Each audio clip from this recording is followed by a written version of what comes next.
আমরা একসময় আশায় ছাড়িয়ে দিয়েছি যে এই স্বৈরাচারকে, এই জগত ফাতলকে আল্লাহ ছাড়া কেউ এখান থেকে সরাইতে পারবে না। আমাদের অনেক নেতাই ছাড়িয়ে দিয়েছে যে আল্লাহকে মহিবা দেখেন। শেখ হাসিনার মতো লোক, শেখ হাসিনার দোষর এবং স্বৈরাচারে যারা ছিল তারা বাঁচছে, এই দেশটা তাদের, সুতরাং এখান থেকে তাদের কেউ সরাইতে পারবে না। আজকে দেখেন মাত্র একটা বছর আমাদের এখনো শেষ হয়নি। এই আন্দোলনটা এখানে জামাত আলাদা আন্দোলন করে নাই, বিএনপি আলাদা করে নাই, বিভিন্ন রাজনৈতিক দল এমনকি অরাজনৈতিক সবার ঐক্যবদ্ধভাবে আমরা চাইছি যে এই অন্তত হাসিনা পতন হোক, হাসিনা যাতে না থাকে, এই পেশির যাতে না থাকে। কিন্তু একটা বছর না যেতে এখন পর্যন্ত কোনো সরকারে আসেনি, অন্তর্বর্তী সরকার কোনো যে নির্বাচনের জন্য আমরা 16 বছর ভোটের অধিকারের জন্য আমরা আন্দোলন করছি, আমরা এইগুলোর থেকে সরে যাই। এখন একজনের বিরুদ্ধে একজন, এক দলের বিরুদ্ধে আরেক দল, আলেম ওলামা ভিত্তিতে এইভাবে দেখছেন আপনারা।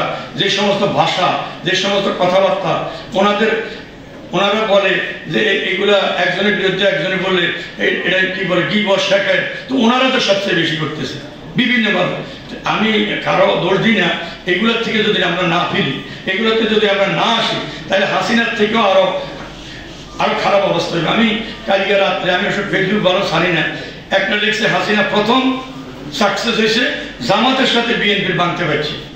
কালকে আমি এটা দেখলাম, মানে জামাত তখন বিএনপির বিরুদ্ধে কয়, বিএনপি জামাতের বিরুদ্ধে কয়। এখানে তো আওয়ামী লীগ সাকসেস, স্বৈরাচার সাকসেস। আমি আজকের সত্য পরিসরে যারা আমরা ফেসবুকে লেখালেখি করি ওদের প্রতি অনুরোধ থাকবো, আসলে এইভাবে আমরা একে অপরের বিরুদ্ধে না লিখি।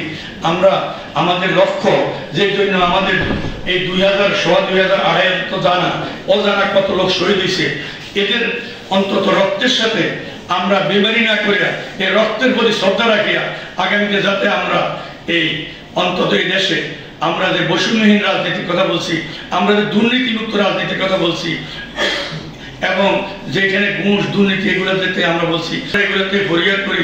একটা নির্বাচিত সরকার না আসা পর্যন্ত আসলে দেশের স্থিতিশীল থাকে না।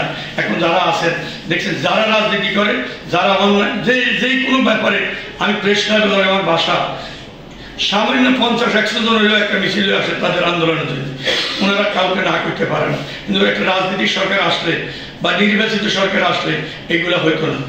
তাই আজকের এই শহীদ দিবসে আমি এই উদাত্ত আহ্বান করবো, যারা জুলাই আগস্টে শহীদ হয়েছে তাদের আত্মার মাগফিরাত কামনা করি, এবং যারা আহত হয়েছে আল্লাহ যেন তাদের সুস্থতা দান করে। আজকে এখানে কিছু আমাদের ছোট ছোট বাচ্চাদের স্মৃতি আসরেন আমার আসলে চোখে পানি আসে গেছে। আজকে এই ছোট বাচ্চাটার দিকে আমাদের রামগঞ্জে 6 জন শহীদ হয়েছে, আমি জানতাম 5 জন, আমি 5 জনের কবর জিয়ারত করছি, 5 জনের বাইরে গেছি, ওনাদেরকে আমি আমার সাধ্য পরিমাণে আর্থিক সহযোগিতা করছি ইনশাআল্লাহ। আজকে এই সমস্ত বাচ্চা কোনোদিন তার বাবা কেন শহীদ হয়েছে সে বলতেও তো পারত না।